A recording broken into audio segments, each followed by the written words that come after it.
সুপ্রিয় দর্শক, আসসালামু আলাইকুম।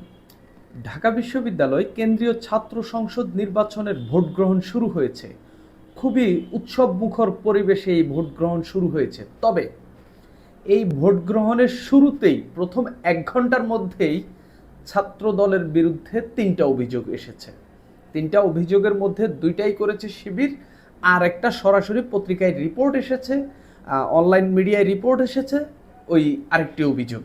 আমি ৩টা নিয়ে কথা বলবো, তবে এই ভোটটা নিয়ে একটু আগে কথা বলা দরকার যে এই ভোটটা এত ভালো একটা ভোট হচ্ছে এবং খুবই উৎসবমুখর একটা ভোট হচ্ছে। এবং ৮টা বাজে যখন ভোটের এই কেন্দ্রের যখন দরজা খুলে নেয়, এর আগেই কেন্দ্রের সামনে লম্বা লাইন পড়ে গেছে। শুধুমাত্র একটা কেন্দ্রে না, প্রায় আপনার যে ৮টি কেন্দ্র, ৮টি কেন্দ্রের সবকটিতেই বড় লাইন পড়ে গেছে। এই পরিমাণ উৎসবমুখর পরিবেশে এই ভোটটি হচ্ছে। আমরা বিগত ১৫ বছরে ডাকসুর গত ইলেকশনে আমরা এই অবস্থা দেখি নাই, তখন আমি সাংবাদিকতা করি। আর জাতীয় ইলেকশনে তো এগুলার ছিটে ফোটাও দেখি নাই, এগুলো আপনারা ভালো করেই জানেন।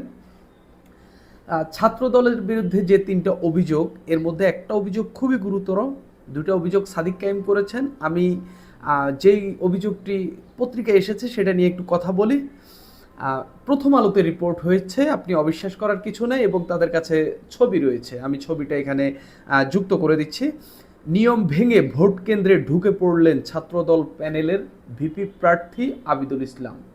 অর্থাৎ এই প্রার্থীর কেন্দ্রে ঢোকার কোনো নিয়ম নেই, কিন্তু আবিদুল ইসলাম নিয়ম ভেঙে কেন্দ্রে ঢুকে পড়লেন। এই কেন্দ্রটি হইল শারীরিক শিক্ষা কেন্দ্র। এই কেন্দ্রে প্রায় ৫,০০০ শিক্ষার্থী ভোট দেবেন। এই কেন্দ্রে তিনি ঢুকে পড়েছেন। এই কেন্দ্রে ভোট দেবেন জগন্নাথ হলের শিক্ষার্থীরা, বা জগন্নাথ হলের সঙ্গে যেসব শিক্ষার্থীরা সংযুক্ত রয়েছেন তারা, শহীদ সার্জেন্ট জহুরুল হকের শিক্ষার্থীরা, সলিমুল্লাহ মুসলিম হলের শিক্ষার্থীরা এই কেন্দ্রে ভোট দেবেন। অর্থাৎ এই ৩টা হলের শিক্ষার্থীরা ওই কেন্দ্রে ভোট দেবেন। ওই কেন্দ্রে ঢুকে পড়েছেন আবিদুল ইসলাম খান। ঢুকে পড়ার পর যখন ওই কেন্দ্রের যে কর্মকর্তা, তাকে যখন জিজ্ঞাসা করা হইলো, তখন তিনি বললেন যে আমি জানি না, খোঁজ নিয়ে জানাচ্ছি, এরকম কিছু ঘটে থাকলে তাকে বের করে দেওয়া হবে। পরবর্তীতে তিনি গিয়া দেখেন যে আসলে এরকম কেউ নেই। এই হইল একটা অভিযোগ, পত্রিকায় এসেছে। এটা মোটামুটি ছোটোখাটো অভিযোগ না, একজন প্রার্থীর আচরণবিধি সেটা তাকে মানতে হবে। এই ছাড়া ওই ভোটের পরিবেশ খুবই ভালো রয়েছে। এখানে এই সাদিক কায়েম যে অভিযোগগুলো করেছেন, ঐক্যবদ্ধ শিক্ষার্থী জোটের বা শিবিরের প্যানেলের যে ভিপি প্রার্থী সাদিক কায়েম, শিবির নেতা, শিবিরের কেন্দ্রীয় প্রকাশনা সম্পাদক তিনি 2টা অভিযোগ করেছেন ছাত্র দলের বিরুদ্ধে। একটা হলো ছাত্রদল লিফলেট দিচ্ছে, অর্থাৎ এখানে যে এক ধরনের স্লিপ দেওয়ার কথা রয়েছে, ভোটারের এই ব্যালট নাম্বার সহ কোন বুথে তাদেরকে পাওয়া যাবে এগুলার একটা, কিন্তু তিনি বলছেন যে ওই রকম না, আলাদা ধরনের একটা লিফলেট দিচ্ছে। আমি এটার সত্যতা পাই নাই। আর একটা বলছে যে ডেস্ক বসিয়েছে, কোথাও তারা ডেস্ক বসিয়ে হয়তো সেখান থেকে লিফলেট বিতরণ করছে বা স্লিপ দিচ্ছে, এটার কথাই সাদিক কায়েম বলছেন।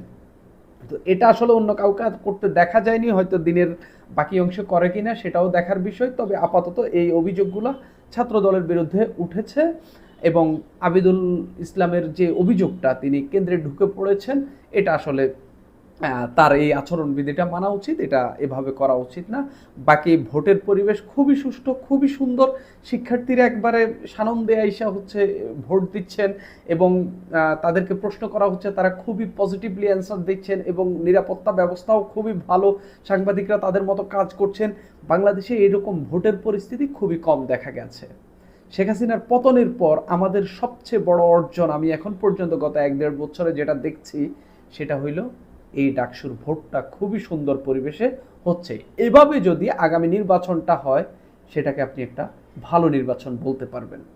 সুপ্রিয় দর্শক, এই ভিডিওটা একটু ছোট, এরকম ছোট ছোট আরও কয়েকটি ভিডিও হয়তো আজকে আসতে পারে ডাকসুর ছোট ছোট আপডেট নিয়ে। সঙ্গেই থাকুন। সুপ্রিয় দর্শক, এখন এই পর্যন্তই।